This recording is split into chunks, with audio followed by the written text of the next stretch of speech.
নমস্কার বন্ধুরা, আশা করি সবাই খুব ভালো আছেন আর অনেক অনেক রান্না করে আপনজনদের অনেক আনন্দ দিচ্ছেন। আজ চলে এসেছি দই রুই বানাবো। দই দিয়ে রুই মাছ। তার জন্য ৫ টুকরো রুই মাছ নিয়ে নিয়েছি, সেগুলো কড়াইতে ভেজে নিলাম। একটু সাঁতলে নিলেই হবে। ওই মাছ ভাজার তেলেই দিয়ে দিলাম তেজপাতা, শুকনো লঙ্কা আর জিরে ফোড়ন।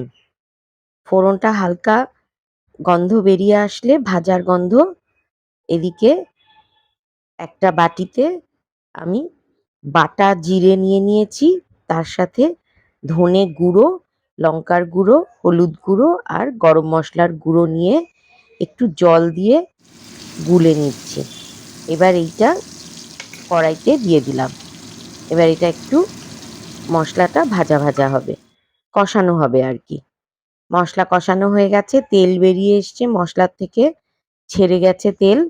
এবার আমি দিয়ে দেব আদা, পেঁয়াজ আর রসুন বেটে তার রস বার করে নিয়েছিলাম, সেইটাই দিয়ে দিলাম। 1/2 কাপ মতন রস, একটা পেঁয়াজ আর 7-8 কোয়া রসুন আর 1 ইঞ্চি মতো আদা একসাথে মিক্সিতে ভালো করে ব্লেন্ড করে সেটা চিপে রস বার করে নিয়েছিলাম। একটা ছাঁকনিতে ছেঁকে রস বার করে নিলেই হয়। সেই রসটা দিয়ে এবার মশলাটা কষিয়ে নিয়েছি। আচ্ছা, মশলার মধ্যে দিয়েছি কাশ্মীরি লাল লঙ্কার গুঁড়ো। তারপরে আবারও একটু কষিয়ে দিয়ে দিলাম প্রায় 1 কাপ দই।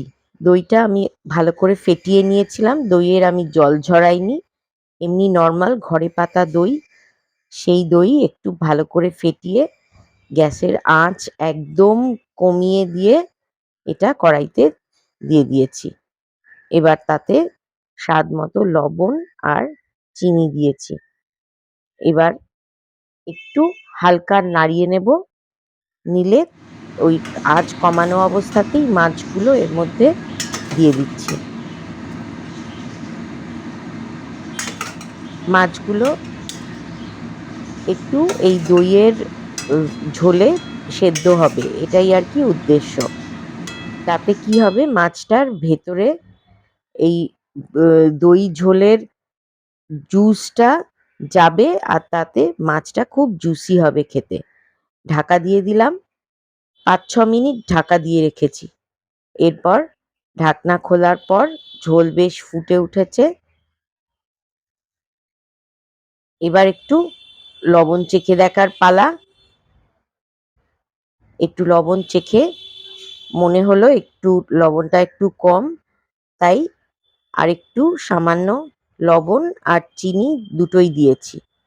এটা একটু স্বাদ অনুযায়ী নিজেরা চেখে নিলেই ভালো হয়। একটু লবণ দিলাম আর একটু সামান্য চিনিও দিলাম। নুন চিনির ব্যালেন্স হওয়াটা ভীষণ জরুরি। যাই হোক, মাছের ঝোল প্রায় হয়ে এসেছে। রেসিপিটা পছন্দ হলে অবশ্যই একটা লাইক আর শেয়ার করতে ভুলবেন না। দিয়ে দিলাম ধনেপাতার কুচি, সাথে কয়েকটা কাঁচা লঙ্কা চিড়েও দিয়ে দিলাম। হালকা ঝাল আসবে, কারণ দই তো একটু টক টক, তাতে ঝাল নুন মিষ্টির ব্যালেন্সটা হবে। এবার রান্নাটা হয়ে এসেছে, আমরা এখন কড়াই থেকে নামিয়ে নেব।